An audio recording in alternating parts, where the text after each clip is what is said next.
மகர ராசி 2025. இப்போ இவங்களுக்கு எதில் பிரச்சனை இருக்குது அப்படின்னு பார்க்கும்போது இவங்களுக்கு ஒரு திருப்தி மட்டும் லைஃப்பில் வந்து ஆகிறதே கிடையாது. அந்த திருப்தியில் கொஞ்சம் பாதகங்கள் ஏற்படக்கூடிய கொஞ்சம் மன சங்கடங்கள். பட் ஆனால் இவங்களுக்கு ஒரு பெரிய ப்ளஸ் பாயிண்ட் ஒன்று சொல்கிறேன் பாருங்கள்.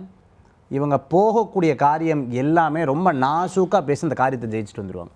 வேலை போகிற ஸ்பீடுக்கு இவங்களும் போகணும். போனாங்கன்னா நிறைய பண வரவுகள் வரதுக்கு உண்டான வாய்ப்புகள் கண்டிப்பாக இருக்கும். மகர ராசி என்பவர்களுக்கு எழுதி வச்சுக்கோங்க, இந்த ஒரு வருஷத்துக்கு கூட கண்டிப்பாக வேலை தொடக்கம், வேலை மாற்றம், இல்லை வேலையில் முன்னேற்றம், இல்லைனா சொந்த தொழில் தொடங்கிறதுக்குண்டான வாய்ப்பு கண்டிப்பாக உங்களுக்கு கிடைக்கும். நிறையா பிரச்சனைகள்லேருந்து கொஞ்சம் விடுபடுவதுக்குண்டான வாய்ப்புகள் உங்களுக்கு இருந்துன்னு இருக்கும். முந்தையெல்லாம் யாராவது ஏதாவது ஒன்று பொய் சொல்லிட்டாலோ, யாராவது உங்களை ஏமாற்றிட்டாலோ, பின்னாடி யாராவது பேசினாங்களோ ரொம்ப வருத்தப்படுவீங்க. இப்போ அப்படி இல்லை, பேச தான் செய்வான். அவங்களுக்கு வாய் இருக்குது, பேச தானே செய்வாங்க. இவங்க பார்த்து பார்த்து அனுபவப்பட்டிருக்குங்காட்டி இது ஒரு பெரிய விஷயமா இருக்கும். ரெண்டாவது, 7.5 சனி போயிடுத்துமா. இந்த 7.5 சனி போனதே உங்களுக்கு ஒரு பெரிய ரிலீஃபாக இருந்துன்னு இருக்கும்.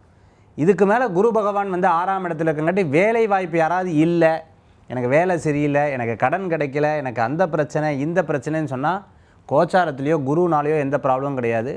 உங்களுடைய முயற்சியில் தான் இருக்கக்கூடிய பிரச்சனைன்னு சொல்லலாம்.